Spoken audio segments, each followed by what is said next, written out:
Hi, welcome to Twitterati for the first week of June.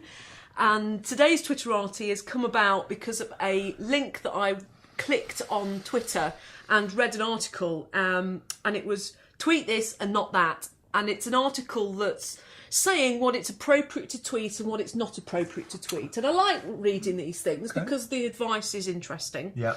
But this was, 3 things. I thought, nice and concise. Camera change. Now. Wrong camera. No. There's 3 things you shouldn't tweet. Or first of all, I should say who the article is, considering that the next one we're doing is about crediting your sources. Right.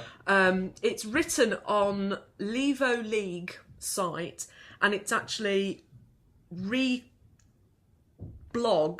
from Harvard's Business Review Management Tips. Okay. So there's an authority going on there. Okay. So, okay. But they've said, me now is their first one. If a tweet answers a question, what are you doing right now? Don't send it.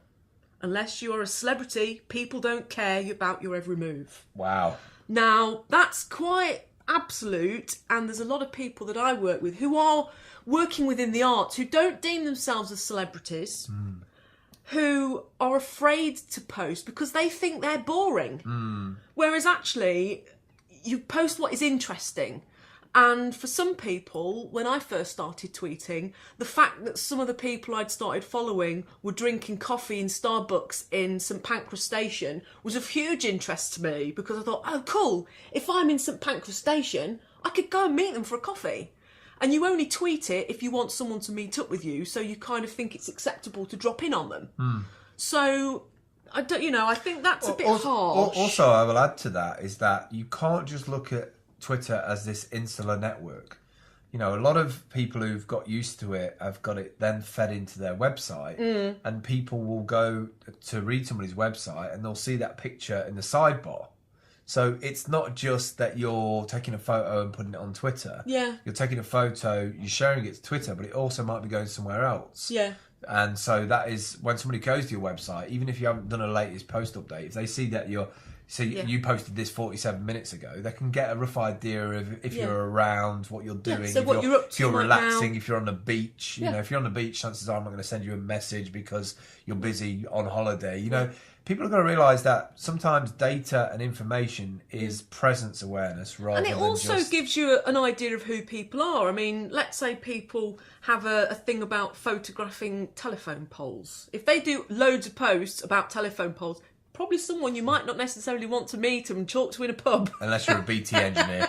Exactly, so you get the sense of what people are into. Some people post some beautiful sunsets and, The other one, whining.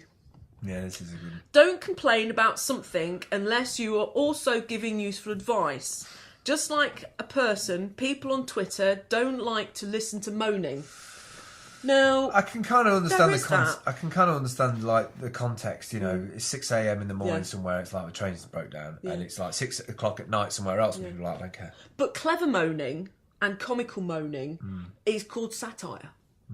So, Satire, you have to be careful how satire is transported on the internet. You do. Yes, it does work. But, some people's rants are just hilarious. And you can just see them seething with rage in real life. And they've just created this pithy little comment that, you're just like, yeah. But they don't, I would rather praise them than punish, has always been my motto.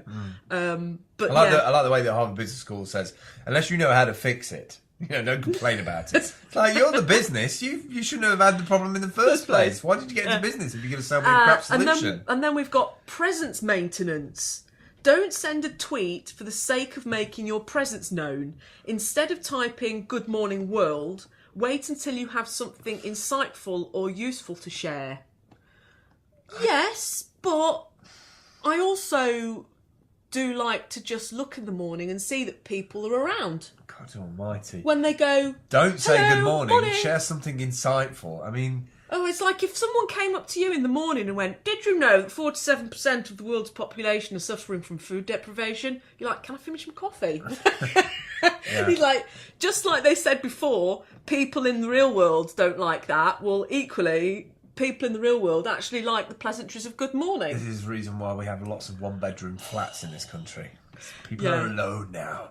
And I did, and thank you for Doc Delete for responding to my tweet yesterday that I was vehemently opposed to this. But it's interesting how business and social practice can change. So if you do read some of these, don't take them all to heart, and just tweet what you love, tweet what you feel is right, tweet your internal dialogue. Because like I've spoken to people who have said, I don't follow Phil anymore, it's just too much. It's like, yeah, it's like you're lost. But then they come back again and they go, oh yeah, once they've managed to find a channel. So, tweet what you want to tweet. At Phil Campbell on Twitter, send us a message if you watch this. At PCM Creative. And at Seller54 also on Twitter if you want to follow that for updates. We'll catch up with you soon. Goodbye.